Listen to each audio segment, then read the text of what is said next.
La Chine soumet la Russie. Sibérie et Extrême-Orient sont piégés par Pékin. L'expansion chinoise est lancée. Xi contrôle déjà ces terres russes. Le Baïkal, la Sibérie, l'Extrême-Orient. Pékin avance sans tirer un seul coup de feu.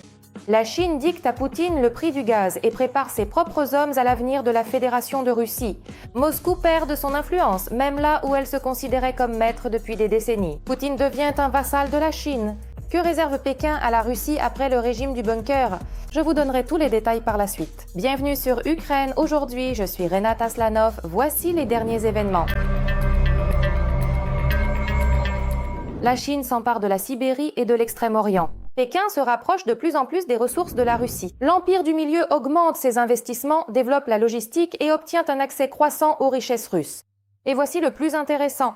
La Russie réoriente elle-même son économie vers l'Est et dépend de plus en plus de la Chine. Dans le contexte de la guerre et des sanctions occidentales, Pékin obtient de plus en plus de possibilités de dicter ses conditions à Moscou, du commerce et de la finance jusqu'aux approvisionnements et aux infrastructures. La question est, la Chine pénètre-t-elle simplement le marché russe ou forme-t-elle sa zone d'influence en Sibérie et Extrême-Orient?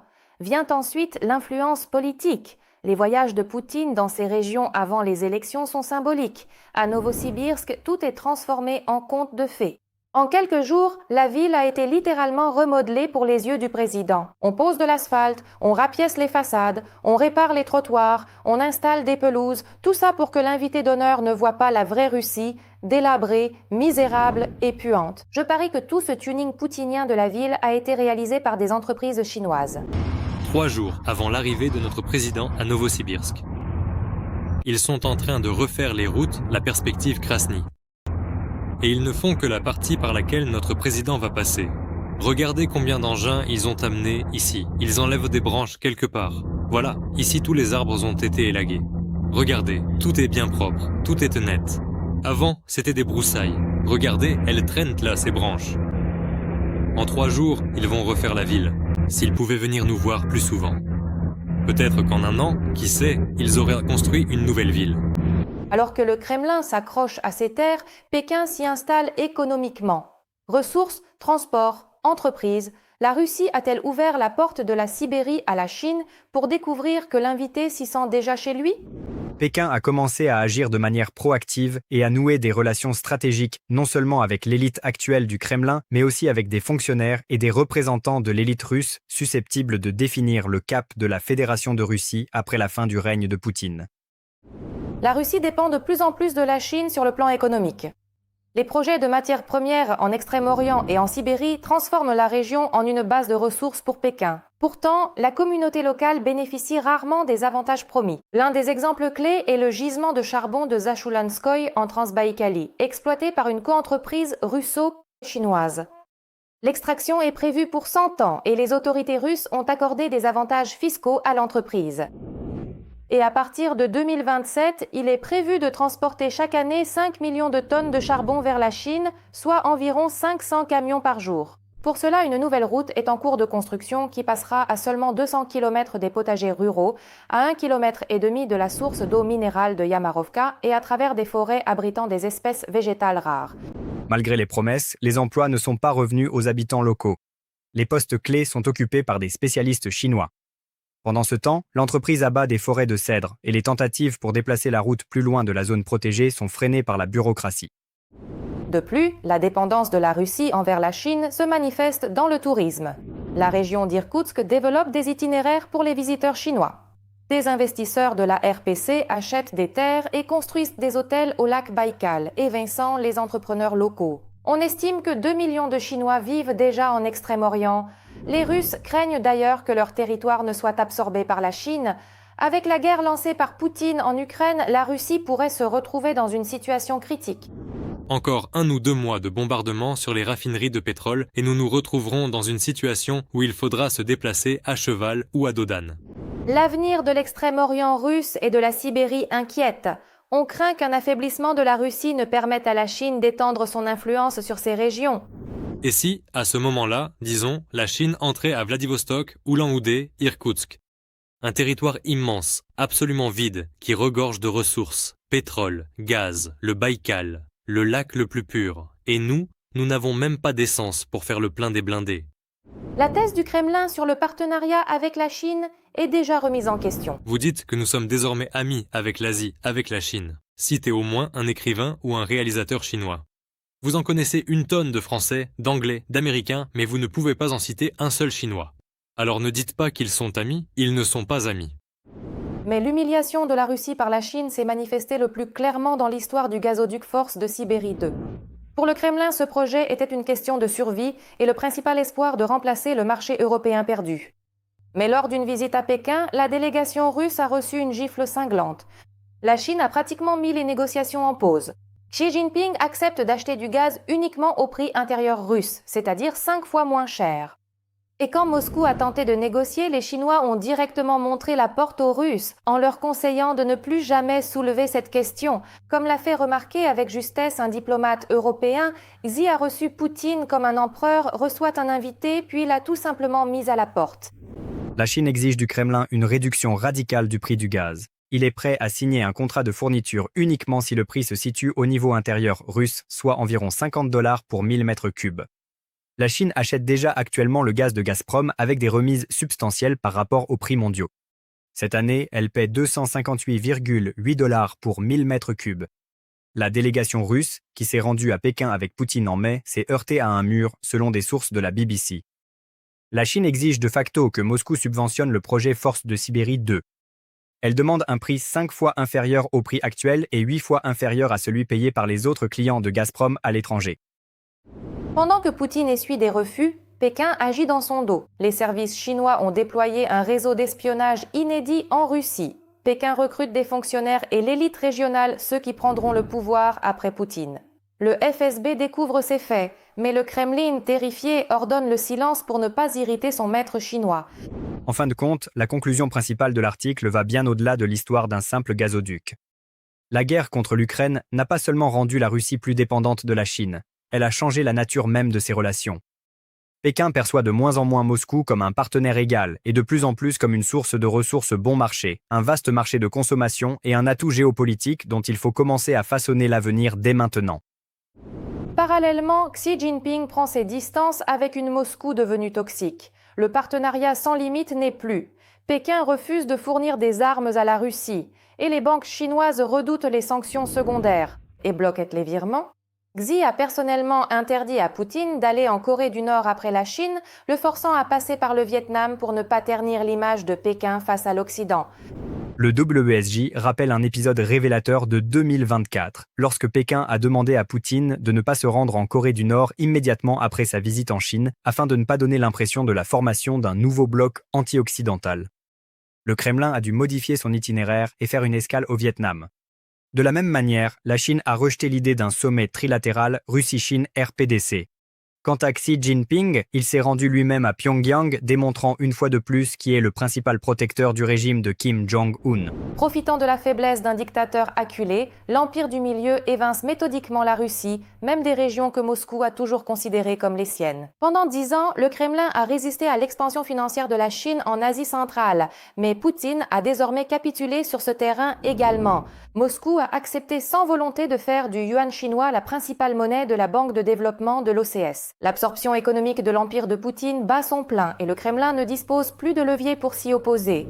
Selon des sources chinoises bien informées, au cours de l'année écoulée, Pékin a utilisé son influence quasi totale pour obtenir une concession majeure de la part de Moscou. La Russie a accepté de faire du yuan chinois la principale monnaie de la future banque de développement de l'Organisation de coopération de Shanghai, qui doit financer des projets en Asie centrale.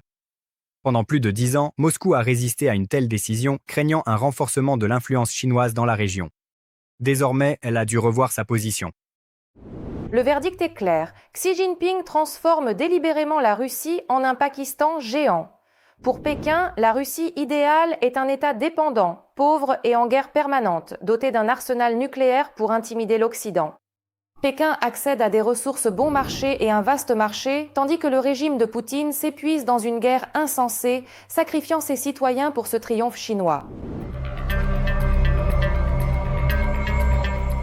Alors que le Kremlin regarde vers l'ouest, le vrai danger vient de l'est. Ce partenariat stratégique ressemble de plus en plus à un jeu où la Russie perd du terrain. Les entreprises sont en difficulté, le business s'effondre et la place vacante est déjà prise par celui qui, sans bruit, sait tirer profit de cette faiblesse. La guerre déclenchée par Poutine ne sera-t-elle pas le début d'une toute autre bataille pour la Russie elle-même? Détail dans le reportage. La Russie est plus vulnérable que jamais et certains sont déjà prêts à en profiter. Les entreprises russes ouvrent de plus en plus grand leurs portes à la Chine. Sur fond de problèmes logistiques et de baisse du chiffre d'affaires, la marketplace Wildberries franchit une étape qui fait déjà l'objet de discussions animées en Russie. Wildberries a considérablement simplifié les conditions pour les vendeurs chinois, leur ouvrant en fait un accès encore plus large au marché russe.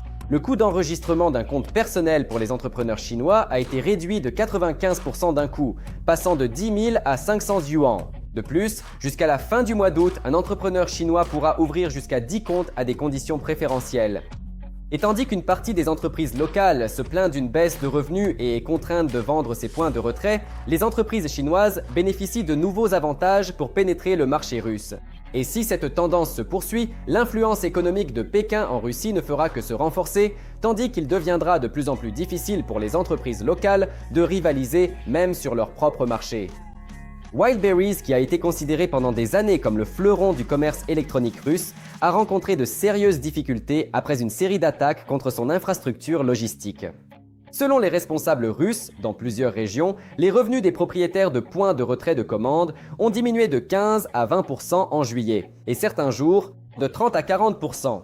En raison de la baisse du chiffre d'affaires, les entrepreneurs mettent de plus en plus souvent leur entreprise en vente et certains d'entre eux préviennent déjà de possibles retards de paiement envers leurs employés et leurs bailleurs. Le problème a cessé d'être local. Plus de 9000 points de retrait Wildberries sont mis en vente et d'ici la fin de l'année, près d'1 sur 7 pourrait cesser ses activités. Lorsque les entrepreneurs tentent massivement de se débarrasser de leur entreprise, ce n'est plus simplement une mauvaise saison. C'est le signe qu'un grand système commence à perdre sa stabilité. Selon les estimations des experts, les pertes de Wildberries approchent déjà 280 milliards de roubles. Et même les entreprises biélorusses qui stockaient de leurs produits dans des entrepôts russes réclament des indemnisations pour les marchandises perdues.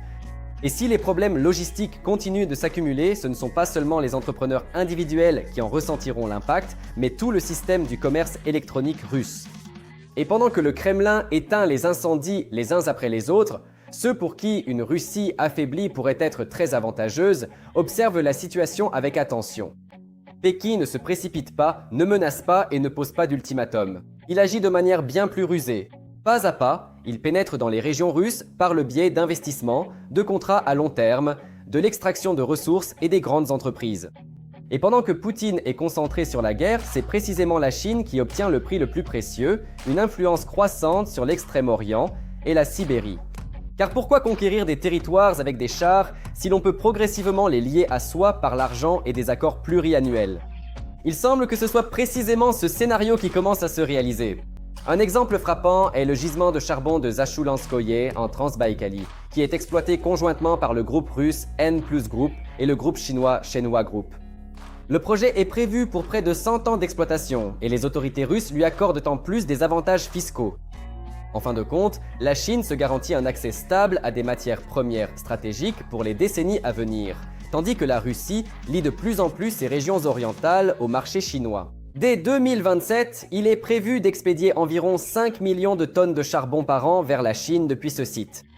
Pour cela, de nouvelles routes logistiques sont tracées à travers les forêts, à proximité des sources d'eau minérale et des zones protégées. On a l'impression que les questions environnementales sont passées au second plan et que la priorité absolue est devenue l'exportation de matières premières vers l'Empire du Milieu. Parallèlement, la Chine renforce sa présence économique dans d'autres régions également. Dans la région du lac Baïkal, l'infrastructure touristique destinée aux visiteurs chinois se développe activement. Les investisseurs injectent des fonds dans les hôtels et l'immobilier, et les entreprises locales parlent de plus en plus d'une concurrence accrue. Dans l'ensemble, cela donne l'impression non pas d'une simple coopération, mais d'une expansion progressive de l'influence économique de Pékin sur l'extrême-orient russe. Dans ce contexte, des publications apparaissent dans l'espace informationnel chinois, dont les auteurs discutent des conséquences possibles d'un affaiblissement hypothétique ou d'une crise interne en Russie. Ils spéculent sur l'avenir de l'Extrême-Orient et sur le rôle de la Chine dans cette région. Et certains articles qualifient les ressources de la Russie orientale d'actifs stratégiques qui ne devraient pas rester sans maître en cas de bouleversement majeur. Dans le même temps, en Chine même, on souligne que la voie la plus efficace n'est pas l'expansion militaire, mais l'infiltration économique à long terme. Les investissements, les projets d'infrastructure, les contrats pluriannuels et le renforcement de la dépendance financière peuvent, selon les auteurs, apporter beaucoup plus à Pékin que n'importe quelle opération de force. L'effondrement de la Russie n'est pas une plaisanterie. Ce n'est qu'en se préparant minutieusement que l'on peut avancer sereinement. Ainsi, aujourd'hui, la Chine observe tranquillement la Russie s'enfoncer dans les catastrophes et y voit étonnamment beaucoup de perspectives. Car même les Russes eux-mêmes sont enfin mécontents de leur pouvoir. La tragédie de Golenjik l'a montré.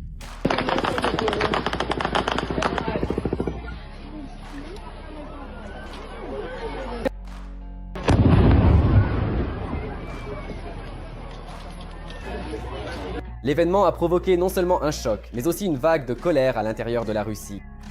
Les gens demandent de plus en plus fort « Où étaient les sirènes? Où étaient les avertissements ?»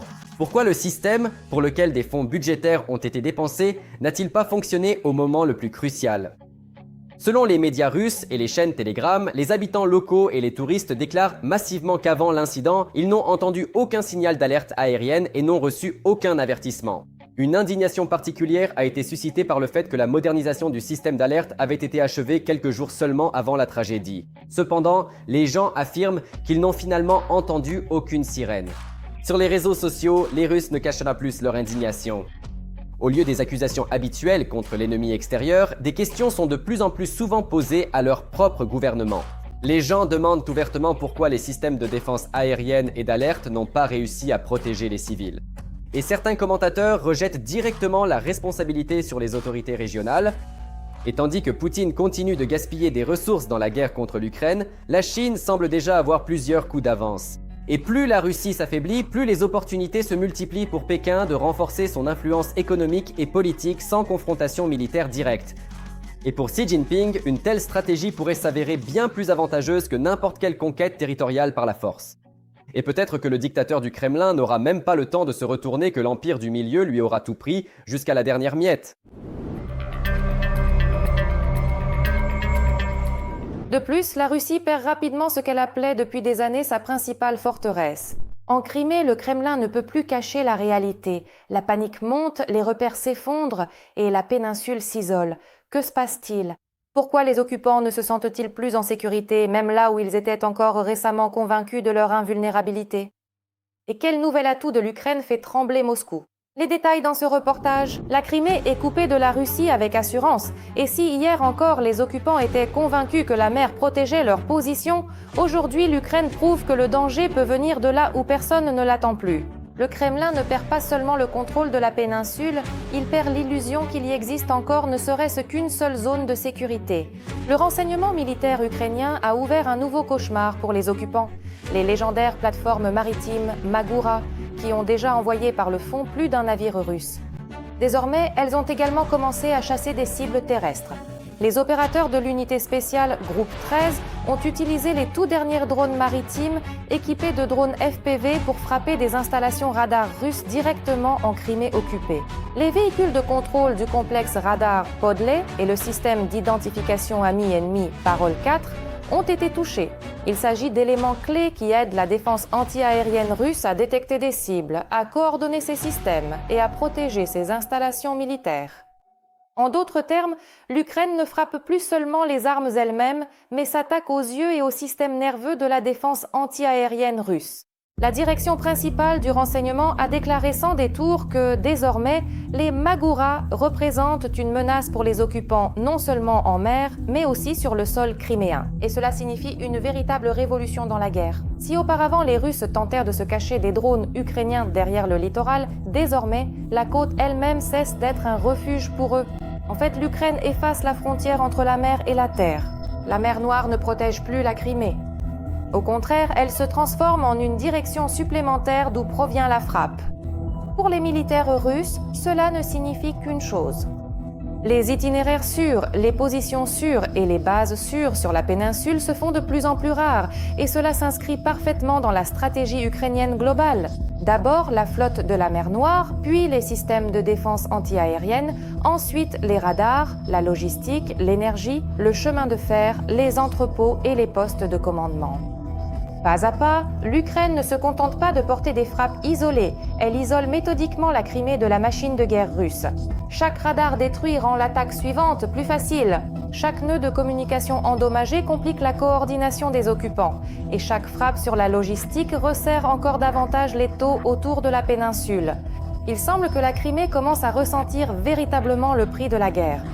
Ce qui semblait encore récemment n'être que des incidents isolés se transforme désormais en une nouvelle réalité pour les habitants de la péninsule occupée. L'électricité disparaît pendant des journées entières, et avec elle l'eau, la communication et même la possibilité de faire le plein de carburant normalement. Sur les réseaux sociaux, on discute de plus en plus non plus des vacances et de la saison touristique, mais de la question la plus simple. Comment survivre sans électricité ni services publics de base? Selon les rapports des électriciens locaux, les coupures d'urgence touchent pratiquement toute la Crimée. Et il n'y a plus de calendrier clair pour la fourniture d'électricité.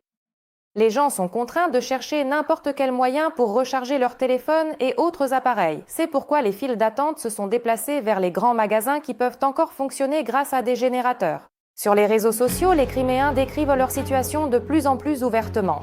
Ils se plaignent de rester sans électricité, sans eau et sans communication normale pendant plusieurs jours déjà. Et la question principale n'est plus le confort, mais la recherche de nourriture et la possibilité de survivre à une journée de plus. Pendant ce temps, les forces ukrainiennes des systèmes sans pilote font état de frappe sur plusieurs installations énergétiques sur le territoire de la péninsule occupée. Dans ce contexte, les autorités d'occupation évitent de donner des explications détaillées sur la situation de l'approvisionnement en énergie, appelant plutôt la population à rejoindre des groupes de défense anti-aérienne mobiles. De plus en plus d'habitants expriment ouvertement leur déception face aux actions de l'administration d'occupation. Selon eux, dans les rapports destinés à Moscou, les problèmes sont prétendument résolus, mais en réalité, les coupures d'électricité, d'eau et de carburant ne disparaissent pas. En raison du danger constant, une partie de la population envisage déjà de quitter la péninsule. La crise du carburant ne fait qu'aggraver la situation. Dans certaines stations-service, ils ont même cessé d'afficher les prix de l'essence. À la place, de courtes inscriptions comme « disponible » ou « en stock » apparaissent, ce qui est devenu en soi un symbole de pénurie. Et les rues nocturnes des villes balnéaires plongent de plus en plus souvent dans une obscurité qui, il n'y a pas si longtemps, semblait impossible pour la Crimée. Pour de nombreux habitants, il ne s'agit plus de désagréments temporaires, mais du sentiment que la vie habituelle sur la péninsule occupée est en train de changer radicalement. La plus grande ironie pour le Kremlin réside dans le fait que la Crimée elle-même, que Poutine qualifiait de porte-avions insubmersible et de symbole de sa grandeur, ressemble aujourd'hui de plus en plus à une garnison isolée. Et si l'Ukraine maintient le rythme actuel des frappes, les troupes russes devront penser non plus à de nouvelles offensives, mais à la manière de conserver la péninsule, qui se transforme rapidement en piège.